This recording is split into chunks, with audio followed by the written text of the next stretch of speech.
Going on? Peace, everybody. You are speaking easy with the coach. I'm trying to get over this light so you can see the waves here. You know what I'm saying? All right. Enough with that. But yeah, you speaking easy with the coach here. We're in the dungeon here, down in the basement, doing a little laundry, you know. But you may or may not have remembered, we're not doing, well, I'm not doing right now, the untold stories. The untold stories, I'm thinking about all these things that happen, the open mics, the DJ battles, the MC battles, all the events that we had gone to and experienced. And I'll be honest, I started thinking about certain events and how some of them I probably shouldn't even tell the stories because they're kind of, you know, like the one with the promoter who came to one of our events in Montclair, and then, you know, the place was packed, who actually said we stole his crowd, which, yeah, I gave out flyers at one of his venues, and it was like, wow, we stole his crowd, like his hip-hop. They come, we offering them, you know, a chance to open mic and everything. So, you know, I don't want to get into that and who he is. And, you know, a piece of that brother, you know, that is what it is. But I'm looking at Koach's Crate Chronicles because I got plenty of crates here. Plenty of music here. So I can chronicle some things. Because that weight bench, it's like I need to get up on that weight bench. But anyway, the last joint that I chronicled was Big Daddy Kane's Long Live the Kane. That's actually the only album that I chronicled. And you can hear based on what is playing, the next album we're going to chronicle is going to be The Game's documentary. Which, I'll be honest with, I was like I was waiting on this album to come out, and it dropped, and I mean, sonically, it was, sonically, this album was hitting. And I mean, I recall that, for example, let me get this dust off this needle here. Oh man, Ginsu Deal killed me.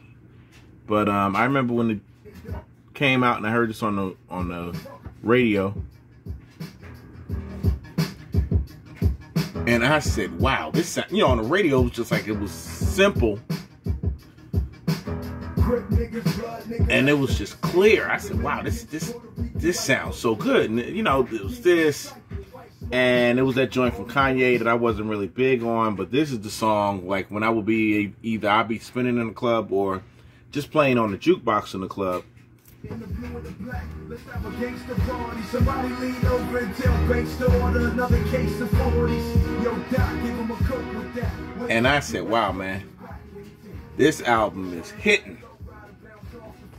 And it was funny, the story that was made of it was 50 Cent said Dr. Dre came to him and said he needed some help because it just wasn't moving. I'm like, Dr. Dre need help from you? 50 Cent, like, you know, as a producer, all I'm thinking is 50 wasn't making the beats. Dre, whether he was soliciting beats from someplace or he actually made the beats, it's like he don't need 50 Cent to help him with the beats.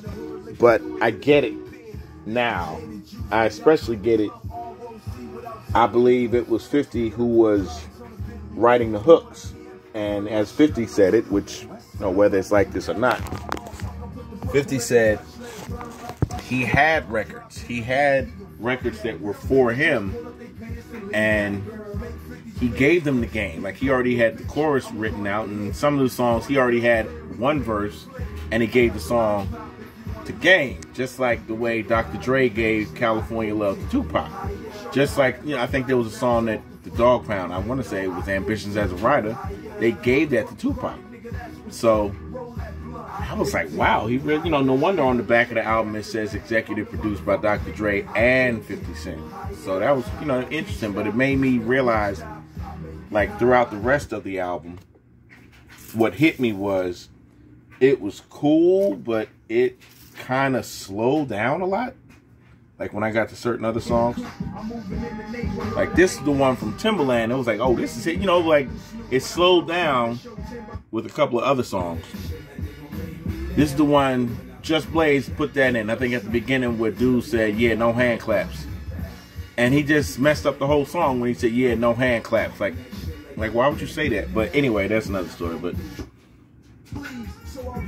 a lot of what I heard after that just slowed down, and that joint from Timbaland picked it back up, and then there was one Eminem produced. But this album, it was good.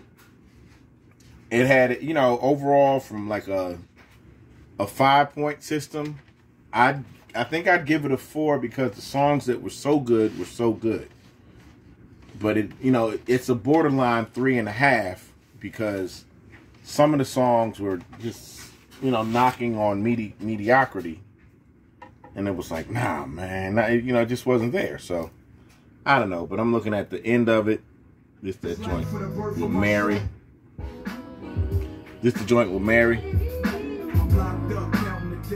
And it was cool, but it was, you know, something if I'm in the car with somebody and I had to listen to something kind of soft, you know. But it was kind of slow moving. Like a lot of the rest of it, it was like I wasn't really feeling it like that. And that's why I say, you know what, it was like when it hit you, it hit you. And I also look at his style of always mentioning all these people. And I think that was a big turnoff for a lot of people with Game. His style of how he mentioned people and his ego and how he literally said he was better than any. He said he brought back the whole West Coast, and I don't know if that's true, but you know, his ego I think was a big turnoff for a lot of people. And you know, you take him, you take Kanye. That ego, man, that ego just, it was kind of played out to me. And, you know, what I really enjoyed is when Kendrick came out, it was like both of them coming from Compton. But when Kendrick came out and gave you the Compton story, it was like, this is it. But when Game came, I can't even remember his name. That's the thing, he didn't really cement his name. And when Game came out with it, it was like he was playing with it like a game. It was like he really didn't cement himself. He had all these little catchy he said everybody's name. And when Kendrick came out, we could visualize, we could see that it was like, it was Compton, but it was a different Compton that we had never heard before. And I mean, even the idea that the name of the boys' album is The Documentary, as in Dr. Dre. And then his next album was Doctor's Advocate, and it was like, nah, he was coat riding a little too much. And then he, you know, the Red album, it's like he's pushing the blood issue. LAX, he's pushing the what?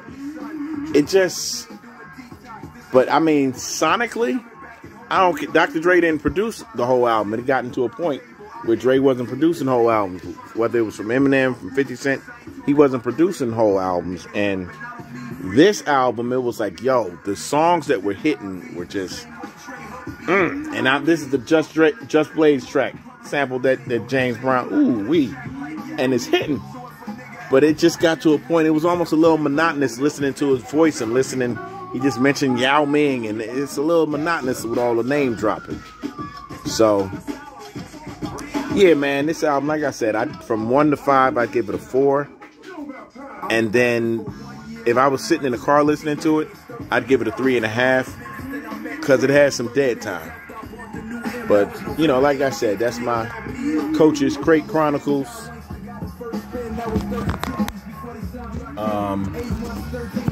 Documentary by Game. Man, listen. I almost couldn't find this down here because I was looking, I couldn't find it. Falling in between some cracks or something. The next Koach's Crate Chronicles, Beloved.